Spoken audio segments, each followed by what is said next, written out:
Are you wanting to create payment links inside HubSpot so you can send to your customers and get paid faster? Well, in this video, I'm going to take you through step by step on how to create a payment link, how to get it all set up, and how to send it to your customer. So let's get stuck in. All right, so we're inside our HubSpot account here, and down the left-hand side, you will see this little wallet. I'll expand this out so you can see. You can see the little wallet here under commerce. What you want to do is click on that, and I am on the overview page. This overview page basically just gives you a bit of an idea of some sample data of what to expect if you haven't used the Commerce Hub area before.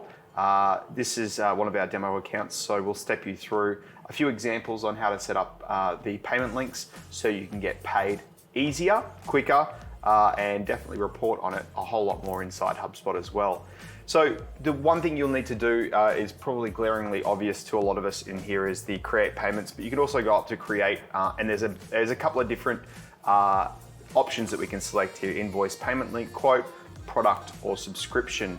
We'll do a video on a few of these other ones a bit later on, but in this instance, what we're going to do is we're going to go over payment link. So payment link will give you the opportunity to go through and send via email or text a link for them to click through, enter in specific details, and also process a certain payment of a certain amount that you kind of put through as well. So in this instance, we're going to have an example.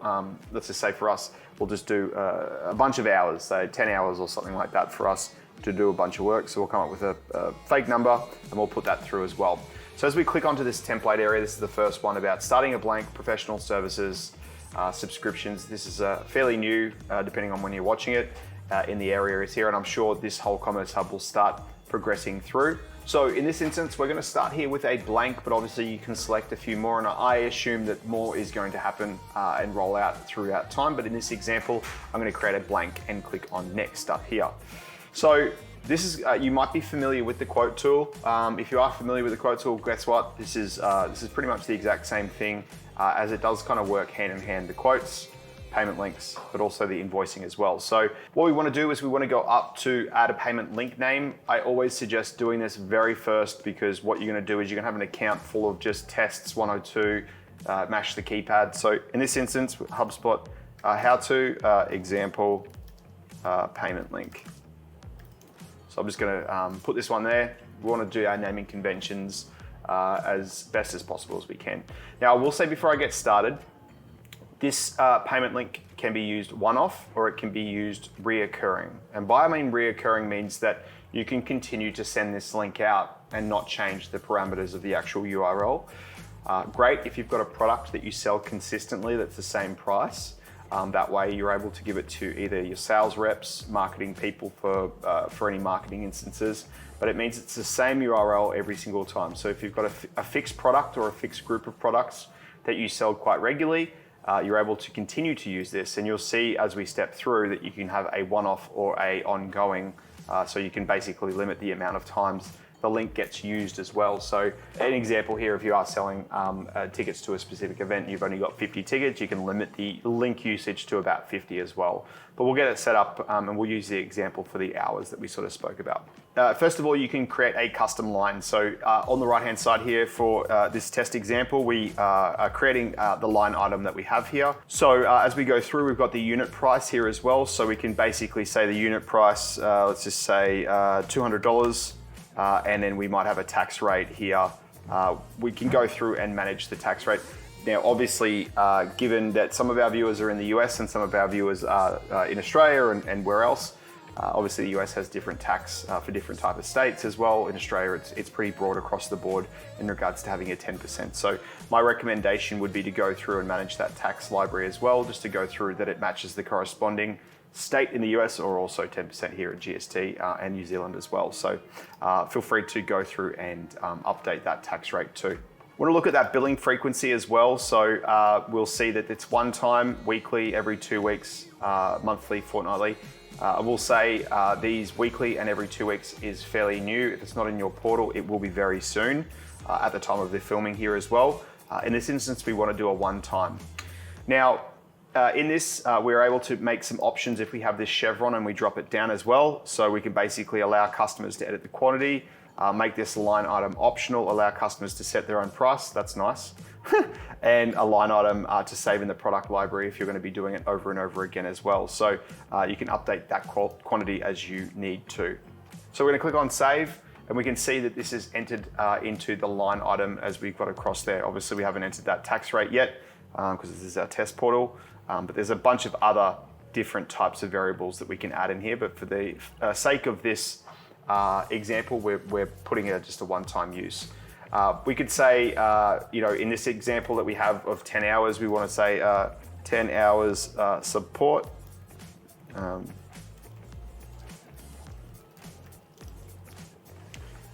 And just to give us some context, and then in this instance, if it's say $200 an hour, then we can go through and we've got our 10 by 2, which would basically give us our 2,000. I like to, specifically on this, we can add a one-time tax. In Australia, it's GST of 10%, but obviously it'll be different in different jurisdictions or wherever you are across this globe as well. So what we're seeing here is that we're adding a 10% GST or tax charge. So we also see an area here that we're able to add a one-time fee. So you guys might have some admin fees, or you might have some fees that you might want to add. Here you can do two things. You can do a monetary add-on or a percentile add-on as well. So depending on if there's any fees that you want to add, you can add these to these ones as well.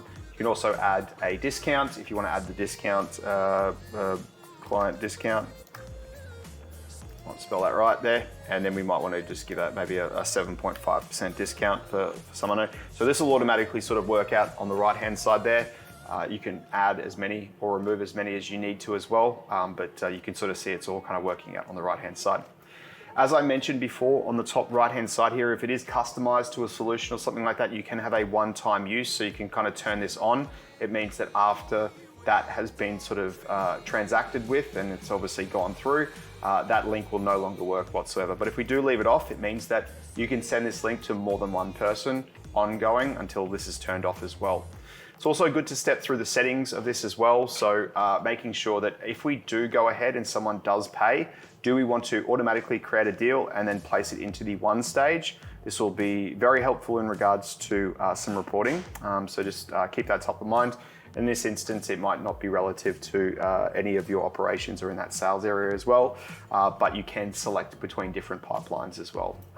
If you are having to ship something out, you can move the deal stage and create a custom stage in there as well, awaiting shipment or something along those lines. But by and large, this is a good example of what needs to happen as well. We'll also look at the checkout box as well if there's any context that needs to be sort of spoken about, terms and conditions, anything that's specific to this transaction as well. Discount codes, you can sort of turn these on if need be, or contact information too. So you can go through, this kind of does remind me a little bit of the meetings link area, but we can go through and we can add some contact properties or some company properties as well. Will work just like a form, so it'll update the contact or the company record and then basically push that through. Just remember, you can also use that specific information in workflows, not only from necessarily the transaction, but also from the updating of properties as well. And then moving down to the payments area as well. So we've obviously you have to get paid somehow, so credit or debit card. We want to ask for shipping address or billing address for credit card purchases as well. And something fairly new that's come out recently as well is collect the payment details for any future charges as well. So HubSpot will allow you that if somebody has transacted with you in the past and you basically tick that button, if anyone basically wants to go ahead and purchase, you can obviously, with their consent, go through and say, hey, I'll put a charge through and transact through now. Are you happy for me to do so? And it would push that through automatically for you.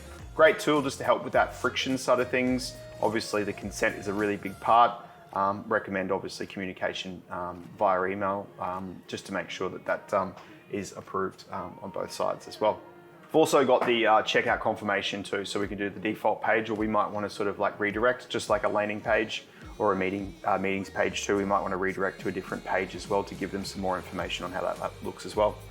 So we'll go over to the preview area, and basically what this is going to give you a very Stripe looking vibe of what they're going to be seeing. Now we've got the three options of being able to see what it looks like on mobile, on tablet, and also on desktop as well. We can basically go through and have a look at all of this just to make sure that it's all correct. we're collecting all of that information, and then basically, so this is what they're going to see when they basically go ahead and click through. It's global, so even if you do put in Australia, it'll change all the relevant state, province, region to make sure that it's not necessarily American and vice versa. So as we've got that, we're pretty happy with it all. We're going to have it as a one-time use in this occasion because this is a special discount. I will say that when you are putting in the line items, I'm not leading by example here, but make sure you put in a lot of description of what it is. What you don't want is any ambiguity around your products or services, or you don't want them questioning it as well. So really lean into this area of settings is to the checkout checkbox. If there's any areas in here that needs to be discussed, make sure that you're really transparent. Second to that, on the line items, not leading by example, make sure in this area here, you're using a description about what it is.